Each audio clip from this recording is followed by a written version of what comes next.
Hi, it's September 13th. I'm not going to post this video for a few days until we see what the results are, but I'm throwing in the towel. I'm done hand picking worms this year. We started off not so bad. The bok choy bolted, so we didn't have to worry about them. The cabbage,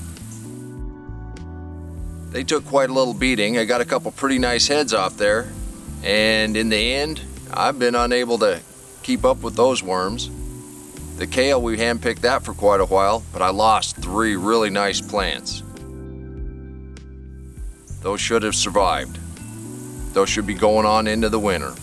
Now we have the fall garden in, and they're coming up. I got the bok choy to worry about.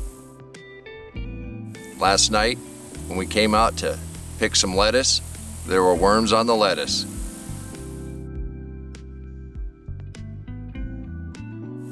And as we were going back in, hornworms on the tomatoes. So I'm throwing in the towel. I've been doing some research. Hand-picking worms is pretty tedious when you have this many plants to deal with. So, my Vanna White moment. BT, Bacillus thuringiensis. I believe that's how you pronounce it.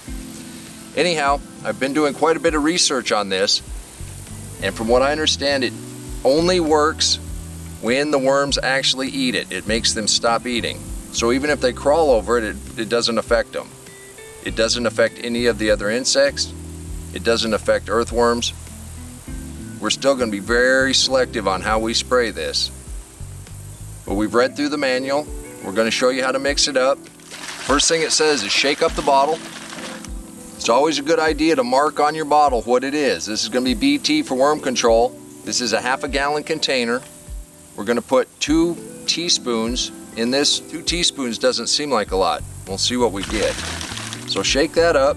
So whatever utensil you're going to use for measuring anything in the garden, do not use it back in the house. Rinse it off and keep it with your product. So let's see what this is all about. Safety seal lid. 1, 2.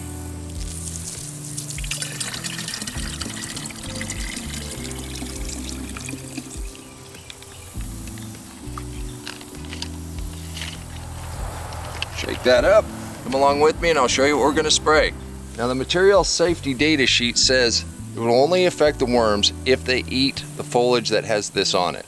So we've got this set at a fine mist, and we're going to start at these tomatoes where we had the hornworm infestation. We handpicked quite a few off. That's where these examples came from.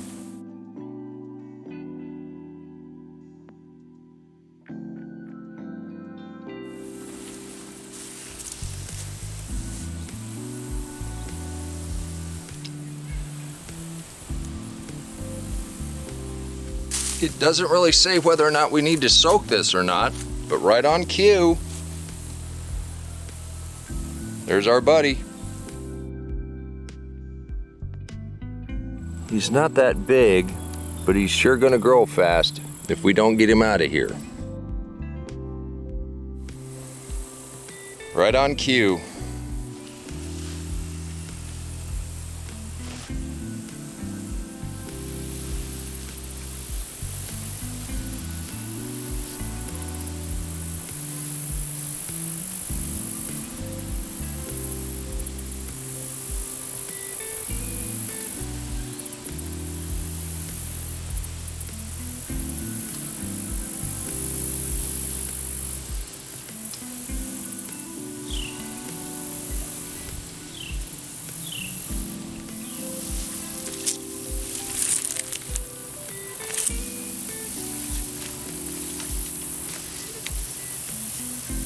And it seemed to have stopped all the worms. They've tripled in size.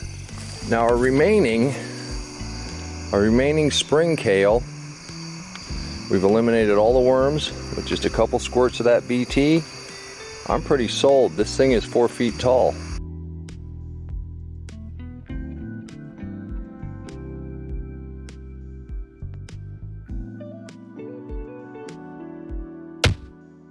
Come on, let's plant. Let's go plant garden.